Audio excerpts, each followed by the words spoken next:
और चना चबड़िया नहीं क्यों न्यूज़ जानने आए हो मेरे से? अबे पागल वागल हो गया तुम। मेरे पास कोई ओपनिंग नहीं है, मेरे को जेन्युइनली ना मेरे को समझ में नहीं आ रहा मैं प्लग नहीं मारूं, मैं थैंक यू कैसे बोलूं, क्योंकि सेगमेंट में कहीं बैठता नहीं मेरे। तो दिल से मैं बताना चाहूंगा मैं हूं आपकी फेवरेट होस्ट, मेरा नाम है अंजलि। अबे कल तुम्हें याद है वो मैं रो रहा था कि ये साले मीडिया वाले गोदी नहीं गद्दार मीडिया देश तोड़ने में लगे पड़े, तो मैं क्यों ना बिकूं, क्योंकि ये तो पैसा बना रहे हैं, इनको तो गवर्नमेंट ऐड मिलती है, मेरे को तो ऐड भी नहीं मिलती साला पॉलिटिक्स कवर करने पे, और ना कोई स्पॉन्सर मिलता है।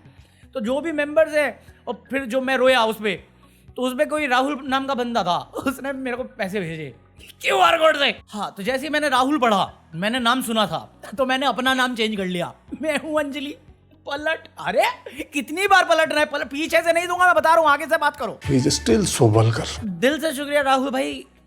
मोहम्मद जहस्म दानिश है भाई, पता नहीं अजीब सा नाम आ रहा था मेरे पास।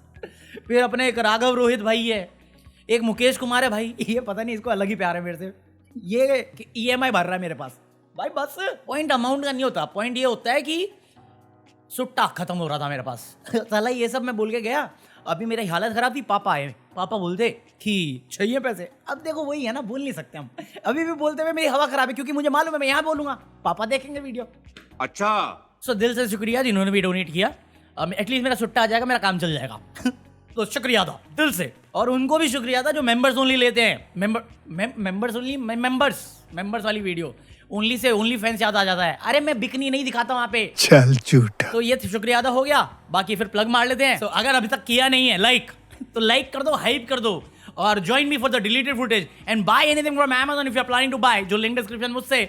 और अब करते हैं वीडियो शुरू, क्योंकि जिसने ये कहने पे भी नहीं किया उसे QR कोड दिखा के कोई फायदा नहीं, वो है, उनको शर्म नहीं आती, वो बेशरम ठहरे, दोगले लोग, गिरे हुए लोग, CLWL भी नहीं हो तुम, उससे भी छोटे टेढ़े वाले। ऐसा मैं नहीं कह रहा, ऐसा सनी देओल ने कहा है गद्दार मीडिया को। भाई गोदी मीडिया होता है, गद्दार मीडिया क्या? अरे तुम्हें पता नहीं चला क्या, कल नाम चेंज हो गया। गोदी मीडिया थी वो जो गवर्नमेंट की तारीफ में लगी हुई थी, और गवर्नमेंट की तारीफ करना कोई बुरी बात नहीं है, ठीक है, तुम्हें पैसा मिल रहा है, तुम्हारा घर चल रहा है, समझता अपन, बट इतना भी किसी से क्या अंधा प्यार हो करना कि देश तोड़ने पे पागलपंती पे आ जाओ तुम, देश तोड़ने की।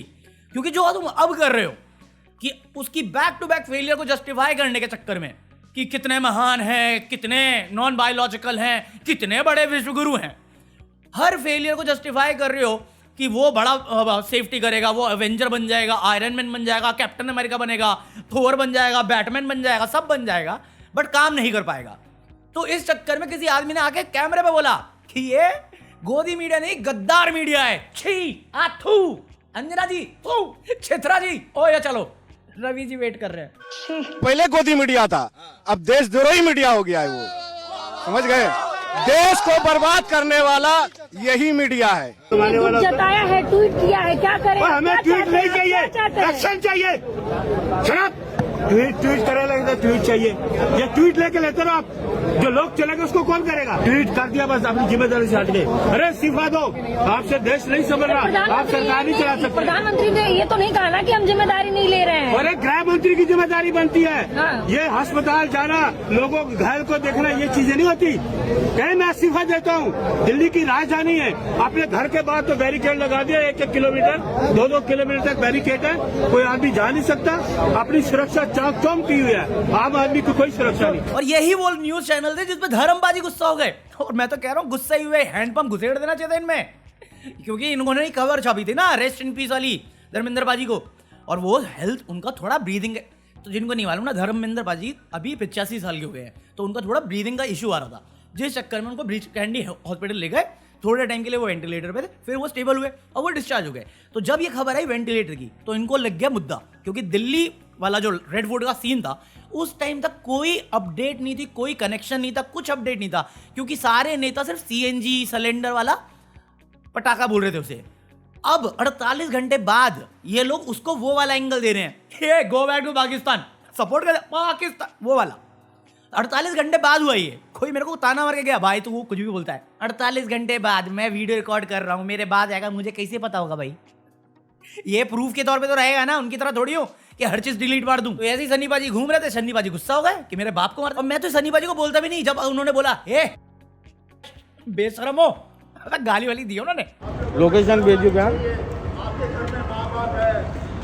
बच्चे हैं और वो की तरफ वीडियो करी जा रहे हो, शर्म नहीं आती? भाई साहब तुम जितना भी अमृतकाल विश्व गुरु जो भी है इंडिया फर्स्ट करते रहो, बट फैक्ट यही है कि ये गद्दार मीडिया की एक टाइम पे इज्जत हुआ करती थी क्योंकि ये काम करते थे। अब चाटुकारिता करते हैं, देश तोड़ना चाहते हैं, इसलिए गोदी से गद्दार हो गए हैं। अब से तो मैं तो गद्दारी बोलूंगा इनको, क्योंकि ये हरकतें वही कर रहे हैं। सही बात है। टीआरपी चाहिए इनको, एड। अबे जब एड तुम्हें ऐसे ही मिलेंगे तो टीआरपी के लिए किसी जिंदा आदमी को डिलीट करना जरूरी है तुम्हारे लिए? मैं तो बोला सही बोला सनी बाजी ने, मैं तो कह रहा सच में हैंडपंप डालो ना इसके पिछवाड़े में, आगे से भी डाल दो, मेरा क्या जाता है कुछ भी। बट ये तो सनी बाजी की बात है। बट अपना तुम्हें मालूम है रेड फोर्ट का सीन, तो अब इन्होंने कंफर्म कर दिया कि हाँ गहरी साजिशें हैं। ये बात मैंने कल की वीडियो में भी बोली है, कल या परसों की वीडियो में बोली है, एंडिंग ऑफ द वीडियो में है कि जनवरी से बहुत तगड़ा प्लान चल रहा है देश के मेजर स्टेट्स में दिवाली मनाने का, और इस चक्कर में बहुत सारे अरेस्ट हुए हैं इस महीने भी और पिछले महीनों में भी हुए हैं। भले ही उसे गोदी मीडिया छुपा देता है, बट इंटेलिजेंस है, इंटेलिजेंस फेलियर नहीं है। एक्शन नहीं कर पा रहे हम लोग कि हमें ऐसा पता ही नहीं पहलगाम में होने वाला है, और जहां सिक्योरिटी अपने आप गायब हो गई, जहां पे जो वेल सिक्योर्ड एरिया है वहां से गायब हो गया। ऐसा नहीं हो रहा कि सडनली चाइनीज आके एरिया घेर लेते हैं, सब पता है, सब कुछ आइडिया है इनको, कर कुछ नहीं रहे उस इंफॉर्मेशन के साथ। तो देश ऐसे नहीं चलता है। और अगेन क्रेडिबिलिटी मीडिया की है नहीं, क्योंकि मीडिया हमेशा एक धर्म डालने चाहते हैं, कलर डालना चाहते हैं इस मुद्दे पे, और नेता लोग भी एग्जैक्टली वही कर रहे थे। क्योंकि जहां तक दिन में गोदी मीडिया और नेता लोग कह रहे थे कि ये तो एक्सीडेंटल चीज है, एक्सीडेंटल फट गया, अबे मेरा दर्द है जो फट जाएगा, बट अगले दिन की शाम आते आते इसमें आ गए don't be anti national type के लोग। बट अभी भी कुछ सवाल हमें मिले नहीं है जवाब, कि जैसे अभी स्टूडेंट प्रोटेस्ट हो रहा था यूपीएससी के टाइम में, दिल्ली आ रहे थे बच्चे, क्या हुआ उनके साथ? पहुंच गए, वो पीसफुल प्रोटेस्ट था ना, पहुंच गए दिल्ली। सोनम वांगचुक आ रहा था दिल्ली, पहुंच गए दिल्ली। फार्मर्स आना चाह रहे थे दिल्ली, पहुंच गए दिल्ली। तो जब ये लोग पीसफुल प्रोटेस्ट के साथ डिमांड रखने आ रहे थे या बात करना चाह रहे थे, ये लोग तो नहीं पहुंच पाए, क्योंकि उस टाइम अरेंजमेंट हो सकती थी। ये तो प्लानिंग प्लॉटिंग नहीं थी, ये तो उनका जेन्युइन रिक्वेस्ट था, देश के लोग देश की रिक्वेस्ट सुननी चाहिए थी, तो उनको नहीं आने दिया। बट ये कैसे लोग हैं जो देश के खिलाफ हैं, बट वो सडनली अपने आप दिल्ली जैसे शहर में आ गए, फरीदाबाद से बिना किसी चेकिंग के अपने आरटीएक्स भाई को उठाया घर से, कहीं से कहां से लाया ये तो पता ही नहीं अपने को, उठाया गाड़ी में रखा, गाड़ी ड्राइव करी, टोल पे पैसे दिए, कहीं पे कोई क्रॉस चेकिंग नहीं हुई। साले बिना टिकट अगर तुम बस में भी चढ़ते हो वहां पे भी बीच में आके चेक कर लेता है, किसी ने चेक नहीं किया। कन्वीनियंटली रेड फोर्ट जैसे एरिया की पार्किंग एरिया में जाके पार्क करी, कोई पुलिस चेकिंग नहीं हुई। कैसे हो सकता है? ये सोचने वाली बात नहीं है। क्या जवाब है इसका?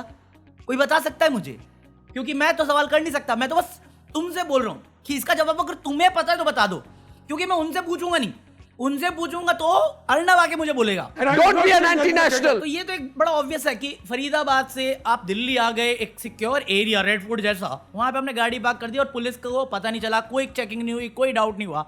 और ये मेरा दूसरा सवाल है कि ये कैसे हुआ, डाउट कैसे नहीं हुआ? क्योंकि जब ये चीज हुई है उसी दिन अर्ली मॉर्निंग आप फरीदाबाद में रेड करके 3000 किलो आरडीएक्स भाई ढूंढ लाए थे ना, रिपोर्ट है भाई, प्रूफ है उसका। तो ये क्या प्लान्ड था, या वो न्यूज सुन के जब तुमने फरीदाबाद को हाई अलर्ट पे रखा, यूपी को हाई अलर्ट पे रखा और दिल्ली को आपने ऐसे छोड़ दिया कन्वीनियंटली, तो ये पैनिक था या प्लान्ड था? बनता है कि नहीं बनता ये क्वेश्चन? मैं देखो, मैं पागल आदमी, मैं कुछ भी सोचता हूं, मनगढ़ंत बातें। वैलिड क्वेश्चन नहीं होगा तो बता देना मेरे को, मैं रुक जाऊंगा, मेरे को किसी से पंगे नहीं चाहिए। देखो 2 क्वेश्चन में मेरी हवा लुप लुप होने लग गई है, तीसरे चौथे पे जाऊं कि छोड़ दूं यहीं पे, या उसे मेंबर्स ओनली पर डाल दूं? चाहे पुलवामा हो, चाहे पहलगांव, चाहे हो या उरी हो, या फिर हो अपना दिल्ली, हर बार अकाउंटेबिलिटी गायब रहती है, और हर बार फेलियर के बाद सिक्योरिटी लैप्स होते हैं, फिर एक कांड होता है, फिर आप आके कोई जवाबदारी नहीं रखते। तो ये क्या है? ये जो गैप आ रहा है कैसे आ रहा है? ये जानबूझ के आ रहा है, या आपका मन नहीं करने का? मन नहीं तो रिजाइन क्यों नहीं कर देते? आपको बंगाल का इलेक्शन ज्यादा इंपॉर्टेंट लगता है दिल्ली के से? दिल्ली में जो कांड हुआ उससे ज्यादा बेटर लगता है बंगाल का? मैं नहीं कह रहा, बंगाल का बीजेपी हेड बोल रहा है, कौन है, शुभेंदु अधिकारी जो भी है, उसने पोस्ट किया कि इतना बड़ा कांड हो गया जिसके बारे में हमें अभी तक ढंग से जानकारी नहीं है, और मेरे ख्याल से मोटा भाई को भी नहीं है, क्योंकि होती तो कुछ तो बोलते। वो बैठ के बंगाल इलेक्शन के बारे में डिटेल में डिस्कशन चल रही है, तो आप ये बोल रहे हो कि इंसानों की जिंदगी से ज्यादा इंपॉर्टेंट आपके लिए इलेक्शन रिक करना है, सॉरी जीतना है। बस पूछ रहा हूं मैं तो। पार्लियामेंट में रेड फूड के बारे में बात करने की बात हुई, रिजेक्ट कर दी गई अपील। पता चला क्यों ही रखा है डेमोक्रेटिक सिस्टम। मनुस्मृति ले आओ ना, मनुस्मृति चाहिए मुझे, बड़ी जोर की आई है। आज मूड नहीं कर रहा। तो मेरा सवाल कुल मिला के सिर्फ एक है कुल मिला के सिर्फ एक ही है तुमसे। राजधानी, वो राजधानी जहां पे प्रधानमंत्री, गृह मंत्री सब निवास करते हैं, उससे 13 किलोमीटर दूर एक कांड हुआ। और ये वो राजधानी है ना जहां किसान को घुसने दिया, ना छात्रों को घुसने दिया, ना वैज्ञानिक को घुसने दिया। तो ये कांडी लोग कैसे घुसाए? मैं बता रहा हूं, आंसर मुझे मालूम है। No answer please. पहलगांव का ढूंढ लो, उससे पहले पुलवामा का आरडीएक्स ढूंढ लेना, सवाल के जवाब वहीं पे मिल जाएंगे तुम्हें। वरना यहां पे भी वही मिलेगा जो वहां मिला था, चुप्पी, नो अकाउंटेबिलिटी प्लीज। जो गद्दार मीडिया का हाल है वही इनका हाल है। दोनों चचेरे मसेरे भाई, चोर भाई चोरी कर रहे हैं एक साथ मिलके। और तीसरा इनका इलेक्शन कमीशन जो खुलेआम वो चोरी में लगा हुआ है और फिर बोल देगा पलट के। चुनाव आयोग को साझा करनी चाहिए क्या? भाई मैं जोक नहीं कर रहा, कल रात से लेके अभी तक छपरा, मुजफ्फरपुर, सासाराम, भागलपुर, हर जगह से न्यूज आ रही है धांधलेबाजी की। सीसीटीवी फुटेज गायब हो रही है, बंद हो रही है। जवाबदारी क्या है कि कोई अधिकारी आ गया था, उसमें काम चल रहा था, बाकी और कुछ नहीं हो रहा था। मैं कहा तू जो बोला तेरे कान में भी जा रहा है? कुछ भी, मतलब कुछ भी। भारत के संविधान का अपमान नहीं तो और क्या है? प्रॉब्लम यही है इन अंधभक्तों की और इनके बाप नाजायज बापों की, कि इनको अपनी गलती नहीं दिखती। अभी इन्होंने खेसारी छपरा से खड़ा है। भाई साहब, छपरा से अगर हारा नहीं है, अगर तुमने छपरा में रह के खेसारी को वोट नहीं दिया, खेसारी के सामने खड़ी है छोटी लाल है, कुछ छोटी बाबू है, कुछ तो है, छोटी कुमारी कुछ है, उससे हारा खेसारी। धिक्कार है भाई, सच बता रहा हूं मैं, तुम लोगों पे धिक्कार है।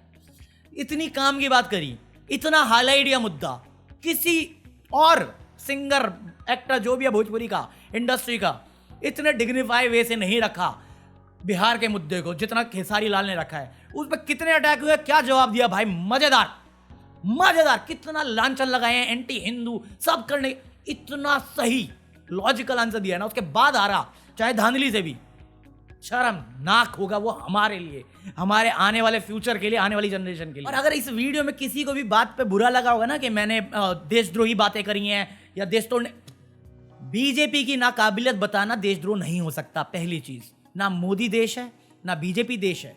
देश उससे पहले भी था, देश उसके बाद भी रहेगा, उनके बच्चे भी आके चले जाएंगे तो भी रहेगा, क्योंकि मेरे जैसे और भी लोग होंगे जो इस देश से सच में प्यार करते हैं, अंग्रेजों की चाटने में नहीं बिजी रहते कि कोई भी आके थूक के चला जाए, चाटते रहो। ये पब्लिक रखूंगा मैं, जिसको जो सोचना सोचा। इतना भी मत डराओ ना, डर खत्म हो जाए। क्या है, मैं बोला ना चेला हूं मैं, अब डर खत्म है मेरा। जान ही ले लोगे ना, उससे ज्यादा क्या। दिल चीज क्या है, आप मेरी फकीरी लीजिए, मुझे रईस कीजिए, here are QR code and buy anything from Amazon just in case if you are planning to buy, और join me for the deleted footage of this video। बाकी मैं मिलता हूं तुमसे कल। लाइक कर देना, hype this video, peace out.